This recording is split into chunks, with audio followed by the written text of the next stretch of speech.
Selamat pagi saudara-saudariku yang dikasihi Yesus Kristus.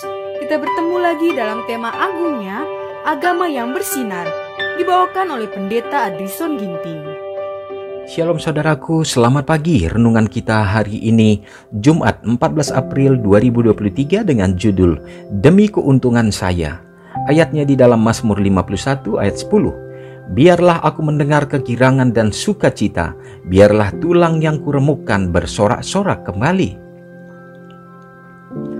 Memang benar bahwa Allah mengasihi kita, bahwa Ia bekerja demi kebahagiaan kita, dan bahwa jikalau hukum-Nya selalu ditaati, kita tidak pernah mengenal penderitaan, dan tidak kurang benarnya bahwa di dunia ini sebagai akibat dosa, penderitaan, kesusahan, beban hidup menimpa hidup setiap orang.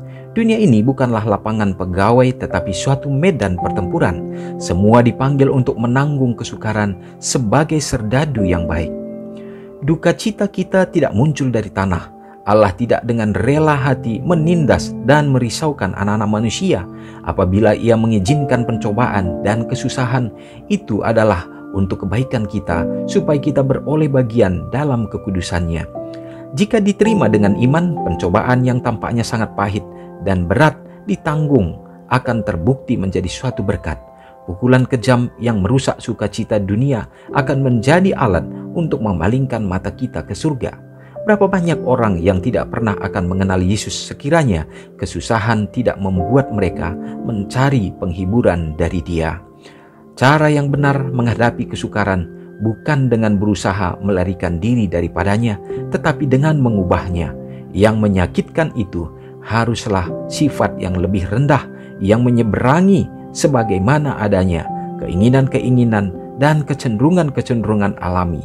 Tetapi rasa sakit dapat dihilangkan oleh kesukaan yang lebih besar. Saudara yang kekasih dalam nama Tuhan, sungguh inilah yang menjadi harapan kita pada saat mendengarkan bahwa apa yang mungkin di luar daripada pikiran umat-umat manusia pada umumnya, yang mana senantiasa merisaukan akan adanya munculnya penderitaan, terlebih bagi umat-umat Tuhan. Kita senantiasa hanya berdoa supaya kita dijauhkan dari semua tantangan, sekiranya cobaan-cobaan dapat dihindarkan. Tetapi justru pekabaran pada hari ini, bila mana Yesus Tuhan kita mengizinkan akan pencobaan itu adalah merupakan berita yang baik, berita yang indah untuk dapat diterima oleh umat-umatnya. Itu tandanya satu kesempatan bagi kita untuk memiliki waktu dan saat untuk dapat lebih baik lagi di hadapan Tuhan. Saudaraku, memang secara pikiran manusiawi ini adalah hal yang mustahil dan ini adalah tidak masuk akal. Tetapi kita harus pahami bahwa semasa kita ada di dunia sekarang ini sampai nantinya akan diperbaharui oleh Tuhan dalam kesempurnaan yang sesungguhnya, maka kita akan berada di zona medan peperangan yang mana bukanlah untuk mencari kesenangan, tetapi justru untuk mencari kemenangan. Kita sedang berperang dan setan tidak akan senang untuk kita senantiasa dengan mulus, dengan baik dalam menuruti akan perintah-perintah Tuhan. Tetapi renungan kita saat ini mengatakan bahwa setiap orang yang menuruti perintah-perintahnya akan memperoleh kedamaian, akan memperoleh sukacita. Dan pengharapan itu akan memenuhi hati umat-umat Tuhan. Dan itu akan menjadi kekuatan bagi kita untuk tetap setia. Yakinlah dan percaya Tuhan tidak tinggal diam. Dia tidak pernah membiarkan umat-umatnya. Dan Dia akan menolong kita. Mari kita sama-sama berdoa. Maha besar Allah Bapa yang bertahta di dalam kerajaan sorga, terpujilah Engkau Tuhan. Terima kasih untuk pekabaran di pagi hari ini, sungguh menguatkan iman kami, menyegarkan jiwa untuk kami yakin dan percaya Bapa, bahwa peperangan iman yang kami hadapi adalah merupakan menjadi tugas, menjadi tanggung jawab untuk kami dapat lalui. Tetapi Tuhan tidak tinggalkan kami. Engkau ada ya Bapa, menjadi penolong bagi kami melalui kehadiran Yesus Kristus yang sudah menjadi teladan ya Bapa. Dan pada saat kami belajar untuk mengikut dan menuruti akan perintah-perintah-Mu, maka janji Tuhan akan ada sukacita, akan ada berkat di dalamnya, dan Tuhan akan meluruskan jalan kami, dan keadaan kami di dunia ini Tuhan akan pulihkan sehingga kami layak disebut menjadi anak-anak Tuhan. Terima kasih Bapa, dan biarlah berkat ini memenuhi hati dan pikiran kami melewati sepanjang hari ini, supaya kami akan bersuka cita. Biarlah Engkau memberkati umat-umat-Mu dimanapun berada dalam melakukan segenap tugas tanggung jawab pekerjaan. Biarlah Tuhan akan membuka tingkap langit sehingga tercurah berkat berkelimpahan.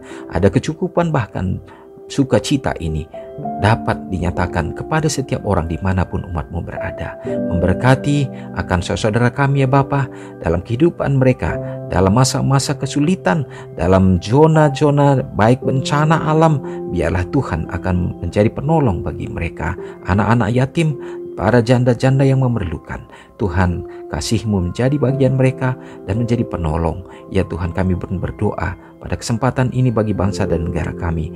Biarlah Tuhan yang akan menuntun selalu Bapa, sehingga para pimpinan kami diberikan kebijaksanaan untuk dapat menuntun dan mengarahkan, bahkan mensejahterakan semua rakyat. Terutama ya Bapa, harapan kami bagi umat-umat Tuhan, kesempatan lebih baik selalu menjadi bagian kami, disiapkan dan ada untuk kami dapat menyebarluaskan kabar Injil ini ya Bapa. Terima kasih ya Tuhan, bagi orang-orang tua dalam menjalani masa indah mereka, Tuhan juga peliharakan hidup mereka. Kami yakin dan percaya Tuhan, hari ini adalah menjadi hari yang menjadi membawa berkat bagi kami. Biarlah kami tetap setia dalam mengikuti Engkau. Ampuni kami Bapa. Doa ini hamba-Mu serahkan di dalam nama Yesus yang sudah menjadi juru selamat kami. Amin. Selamat pagi, selamat beraktivitas. Tuhan Yesus memberkati. Ingatlah Matius 5 ayat 13-16. Biarlah kamu menjadi garam yang mengasinkan dan terang yang menyinari kehidupan orang lain. Jangan lupa subscribe, like, dan share ke seluruh dunia.